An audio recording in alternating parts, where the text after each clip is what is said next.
I either served meals to or took dirty dishes from people I had gone to high school with at FHS. People who were students at UMB when I was a student at UMB.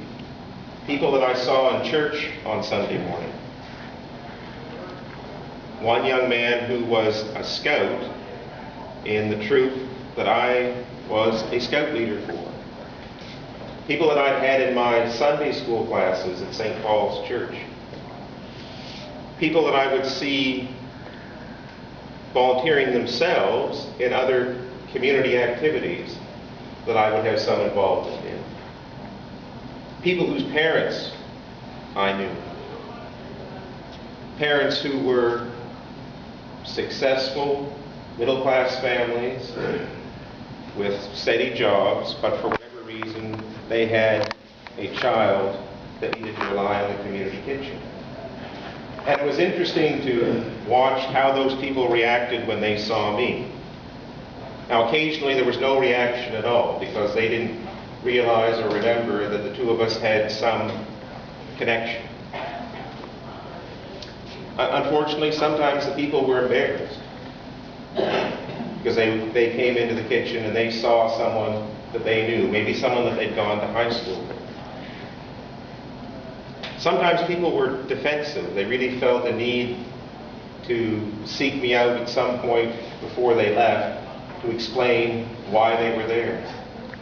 And they didn't need to do that. No one ever should have to feel the need to explain why they're in the community kitchen, but some people do feel that way. I remember one really interesting reaction, and the person was very defiant. And this was someone that I'd gone to high school with, not someone that I knew very well. But he seemed to just be waiting for me to challenge him in some way, or to be judgmental in some way. And I don't think I was. But most of the time, if I saw someone I knew, the reaction was very positive. They were happy to come and chat.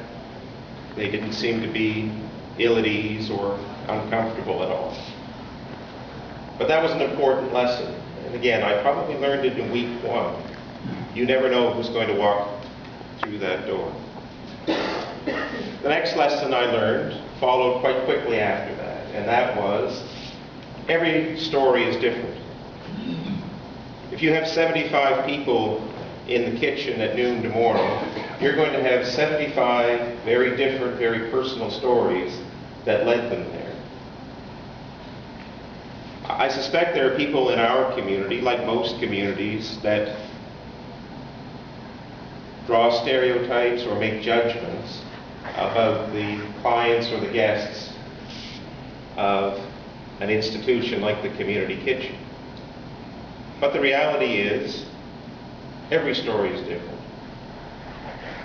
And yes, some people find themselves needing to rely on the community kitchen because they're struggling with an addiction of some kind. And some people find they rely on the community kitchen because they're struggling with mental health issues. But for a lot of people, it really comes down to a combination of two things. Either bad choices or just bad luck.